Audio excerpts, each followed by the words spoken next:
all and welcome back to my channel. I am Paige and this week I have another double tie-dye for you guys. One of the shirts actually needs to be bleach dyed first, and then we're gonna have another session of some good old tie-dye. So if you're interested in seeing how they turn out, please continue watching.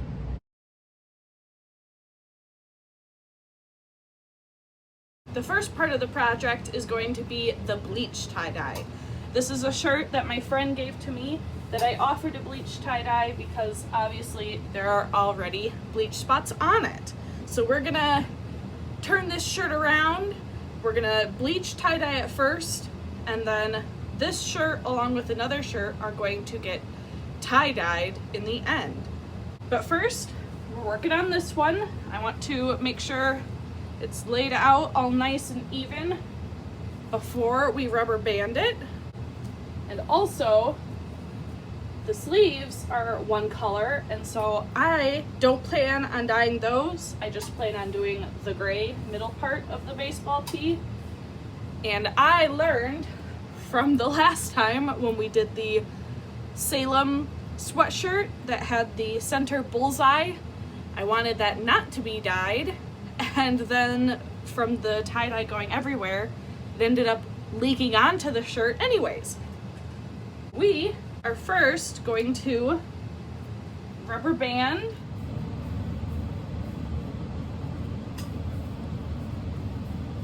right along that seam.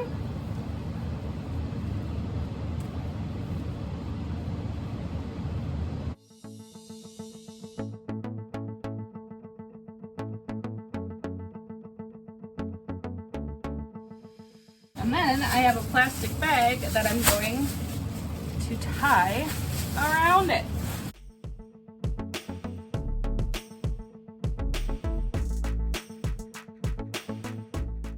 All right, so there's one sleeve. Do the same thing to the other.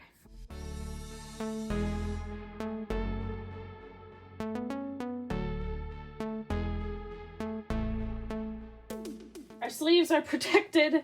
It looks a little wonky now, but that's fine because we're just going to be doing the scrunch method. So I'm just gonna kind of scrunch this shirt up, make sure it's got nice texture, and we're gonna kind of rubber band it all together from there.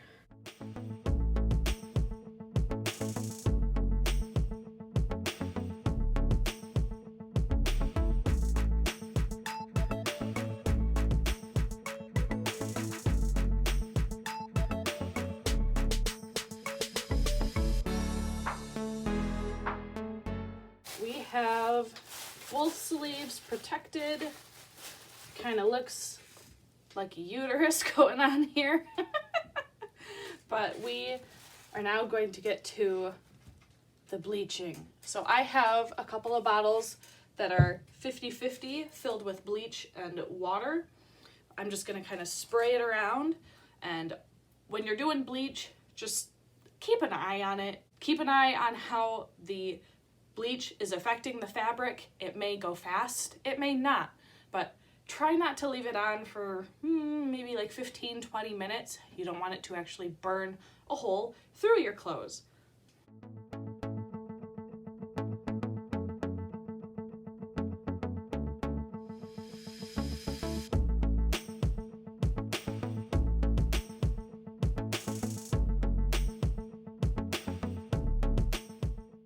It has only been 10 minutes, but look at how bright this shirt is now where I put the bleach. It doesn't even need to be this bright in order for the actual tie-dye to sink into this, but I'd say this is a pretty decent shade on both sides of the shirt. We need to stop the bleach so it doesn't eat through the fabric of the shirt, and we are going to be adding it to a mixture of hydrogen peroxide and water. This is 9 cups water to 1 cup hydrogen peroxide. And I'm just going to place this shirt in here.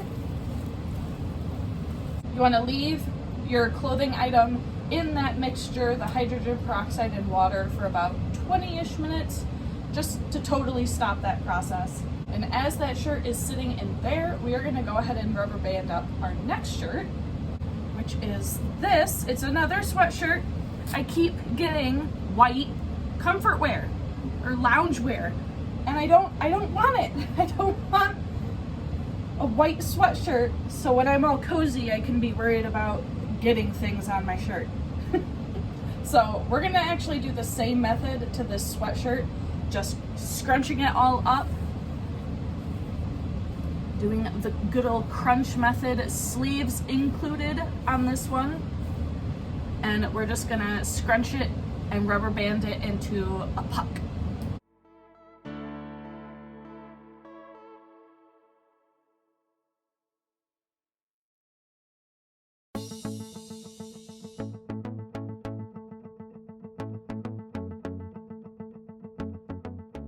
After our bleach tie-dye shirt was done sitting in the hydrogen peroxide, I rinsed it out really thoroughly with cold water, waiting until the water is running clear. You kind of want to squeeze it, make sure you're getting everything out.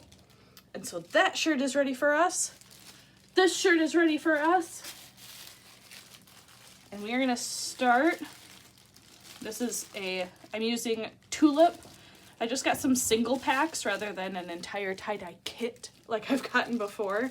And this one is fuchsia. We're just gonna spray it everywhere.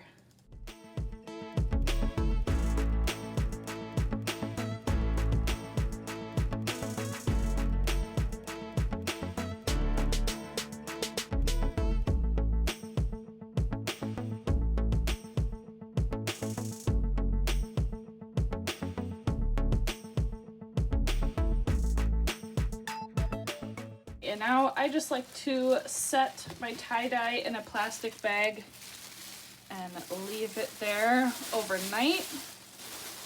So there is shirt number one, and then I can just take this other plastic bag. Ooh, and it's all clean now. And now we have our baseball tee.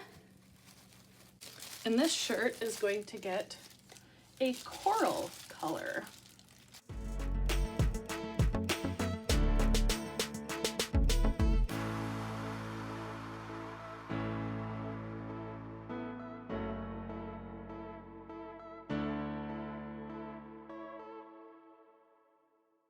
And this shirt I am also gonna throw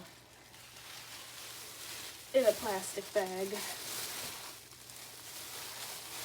I am now gonna let these shirts sit for about 24 hours. Just gonna hang out, soak up all that dye, and then I will rinse them out with cool water in the sink first. I like to rinse them out in the sink, make sure that I'm getting a majority of the dye out before I then put it in the washer and then run it through a rinse cycle there as well. And after all that's done, I'll get to show you guys how these shirts ended up turning out. Our t-shirts are done. They're rinsed and dry. As I said there at the end really quick, I like to just let the t-shirts sit for roughly 24 hours, and then I will rinse them out first in the sink to get a majority of the dye out before then putting it in my washer to run on a rinse cycle. We sectioned off the sleeves so they remained black.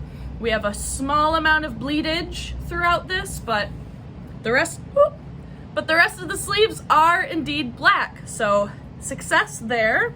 However, I think we used a bit too much bleach. It was so saturated that the crinkles that formed that give it a really cool tie-dye look were so saturated that we ended up not with a lot of crinkles. But you can see it in the color, not so much with the bleach. Here it is. It's just kind of a spotchy, random coral color. But honestly, I probably would have liked it better if a little bit more gray had lasted, just to get a bit more dimension in the actual tie-dye portion. But our next shirt turned out awesome. Woo! We've got these bright fuchsia spots everywhere, and it was the perfect color for the words that you can see them. I really like this one. Here are some shots of these out in the natural light.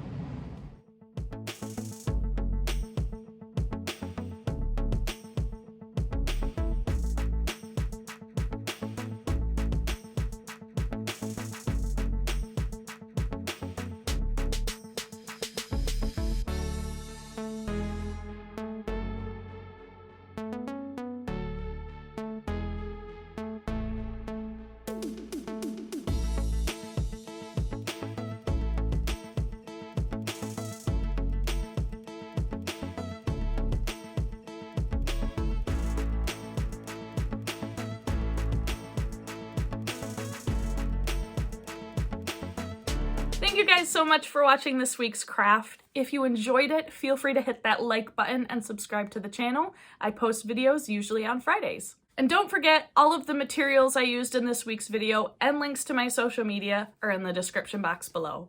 I'll see you guys all for the next one.